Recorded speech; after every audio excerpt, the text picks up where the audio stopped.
The Oppo Find X has caused plenty of excitement lately, and we can understand why.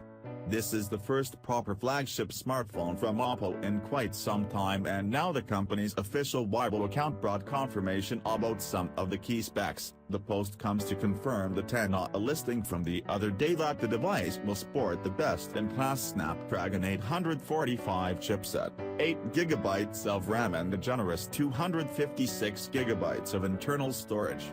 We are unsure, however, if both variants mentioned by 10A will come with 256GB. From the earlier Find X teasers, we can conclude that the device's cameras will be capable of 5x optical zoom and will come with a curved screen. Maybe the Samsung panels ordered by Oppo will ship just in time after all. The rest of the rumored specs include 20MP plus 16MP camera sensors, 3645 mAh battery, 6.4-inch AMOLED display and a 25MP front-facing shooter.